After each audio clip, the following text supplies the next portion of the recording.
பாஜகவில் சேரச் சொல்லி தனக்கு அழுத்தம் தருகிறார்கள் என டெல்லி முதலமைச்சர் அரவிந்த் கெஜ்ரிவால் பரபரப்பு குற்றச்சாட்டை முன்வைத்திருக்கிறார். பாஜகவில் சேர சொல்லி தனக்கு அழுத்தம் தருகிறார்கள் என டெல்லி முதலமைச்சர் அரவிந்த் கெஜ்ரிவால் பரபரப்பு குற்றச்சாட்டை முன்வைத்திருக்கிறார். இது பற்றிய மேலும் தகவல்களை வழங்குவதற்காக நம்முடைய சிறப்பு செய்தியாளர் ராமகிருஷ்ணன் இணைப்பில் இருக்கிறார். ராமகிருஷ்ணன், இது பற்றிய விரிவான தகவல் என்ன காரணமாக இப்ப அவர் சொல்லியிருக்கார்? ஏற்கனவே அவர் மேல ஒரு நீதிமன்றத்தை இடி நாடி இருக்கக்கூடிய நிலையில இந்த ஒரு பரபரப்பு குற்றச்சாட்டை கெஜ்ரிவால் முன்வைச்சிருக்கார். விவரங்கள். அதாவது பாரதிய ஜனதா கட்சியினர் தன்னை அந்த கட்சியில் சேர வற்புறுத்துகிறார்கள் என்று டெல்லி முதலமைச்சரும் ஆம் ஆத்மி கட்சியினுடைய ஒருங்கிணைப்பாளருமாக இருக்கின்ற அரவிந்த் கெஜ்ரிவால் பரபரப்பான ஒரு குற்றச்சாட்டை முன்வைத்திருக்கிறார். இந்த பரபரப்பை குற்றச்சாட்டை முன்வைத்த இடம் என்பது தலைநகர் டெல்லியில் இருக்கின்ற ரோஹிணி என்ற இடத்தில் ஒரு பள்ளி கட்டிட திறப்பு விழாவின் போது இது போன்ற ஒரு பரபரப்பான ஒரு செய்தியை அவர் வெளியிட்டிருக்கிறார். இது புதிதல்ல. ஏற்கனவே கடந்த வாரம் கூட தனது கட்சியை சார்ந்த எம்எல்ஏக்கள் 7 பேரை தலா 25 கோடி ரூபாய் வீதம் தர தயாராக இருப்பதாகவும் அவர்களை பாரதிய ஜனதா கட்சியில் சேருவதற்கு அந்த கட்சியை சார்ந்த முன்னணி தலைவர்கள் வற்புறுத்தி வருகிறார்கள் என்ற ஒரு குற்றச்சாட்டை ஏற்கனவே அரவிந்த் கெஜ்ரிவால் வைத்திருந்தார்.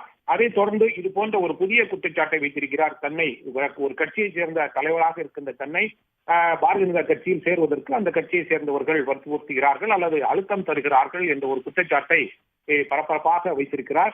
இதற்கு பின்னணியை வைத்து பார்க்கும்போது ஏற்கனவே அரவிந்த் கெஜ்ரிவாலை பொறுத்தவரையில் கடந்த 3 முறையாக தலைநகர் டெல்லியினுடைய முதலமைச்சராக இருந்து கொண்டிருக்கின்றார்.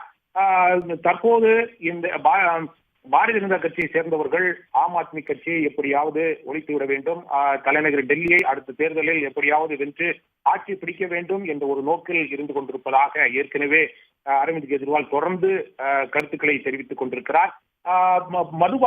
புதிய மதுபான கொள்கை முறைகேட்டில் ஏற்கனவே அந்த கட்சியைச் சேர்ந்த முன்னாள் துணை முதலமைச்சர் சிசோடியா மற்றும் இல்லாமல் எம்பியாக இருக்கின்ற சஞ்சய் சிங் உள்ளிட்டவர்கள் கைது செய்யப்பட்டு தற்போது வரை தொடர்ந்து சிறையில் இருந்து கொண்டிருக்கிறார்கள்.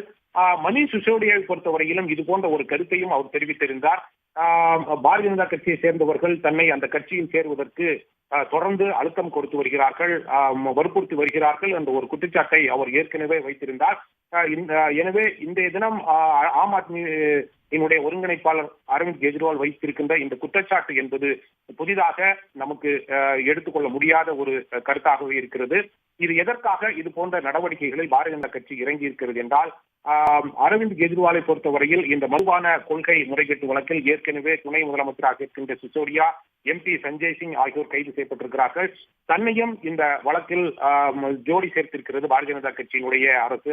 அமலாக்கத்துறையை வைத்து அமலாக்கத்துறை ஏற்கனவே அரவிந்த் கெஜ்ரிவாலுக்கு 5 முறை நோட்டீஸ் அனுப்பி இருக்கிறது, நேரடியாக வந்து ஆஜராகி விளக்கம் அளிக்க வேண்டும் என்று. ஆனால் 5 முறையும் அரவிந்த் கெஜ்ரிவால் தொடர்ந்து அந்த அமலாக்கத்துறையினுடைய அந்த நோட்டீஸுக்கு பதிலளிக்காமல், நேரில் ஆஜராகி விளக்கம் அளிக்காமல் தொடர்ந்து காலம் தாழ்த்தி கொண்டிருக்கிறார்.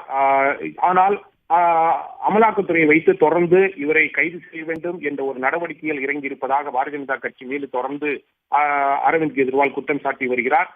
தான் அமலாக்கத்துறை மீது நேரில் ஆஜராகுவதற்கு சென்றால் தன்னை கண்டிப்பாக கைது செய்து விடுவார்கள். ஏற்கனவே ஜார்க்கண்ட் மாநிலத்தைச் சேர்ந்த முதலமைச்சராக இருந்த சோரனை அவர் கைது செய்திருப்பது போல தன்னையும் கைது செய்வதற்கான துடிப்புடன் பாரதிய ஜனதா கட்சி அமலாக்கத்துறையை வைத்து இது போன்ற நடவடிக்கைகள் இறங்கியிருக்கிறது என்று தொடர்ந்து குற்றம் சாட்டி கொண்டிருப்பது அனைவருக்கும் தெரிந்த ஒரு விஷயமாக இருக்கிறது. ஏற்கனவே 7 எம்எல்ஏக்கள், தனது கட்சியை சார்ந்த 7 எம்எல்ஏக்களை பாரதிய ஜனதா கட்சி விலை பேசியிருக்கிறது. தலா 25 கோடி ரூபாய் வீதம் தங்களுக்கு தருவதாக அந்த கட்சியை சேர்ந்தவர்கள் தெரிவித்ததாக ஒரு குற்றச்சாட்டை முன்வைத்திருக்கிறார்.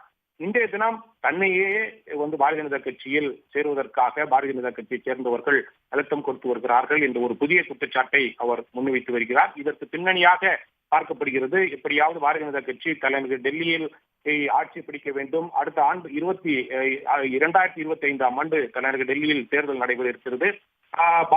ஆம் ஆத்மியை பொறுத்தவரையில் கடந்த 3 முறையாக ஆட்சியில் இருந்து கொண்டிருக்கிறது.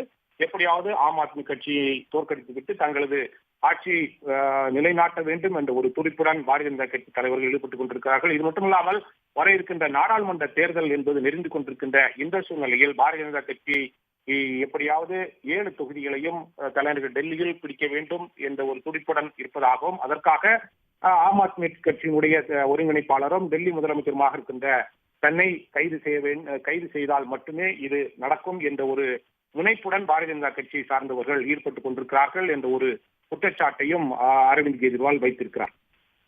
விரிவான விவரங்களுக்கு நன்றி ராமகிருஷ்ணன். உடனுக்குடன் செய்திகளை தெரிந்து கொள்ள சன் நியூஸ் பெல் ஐகானை கிளிக் பண்ணுங்க.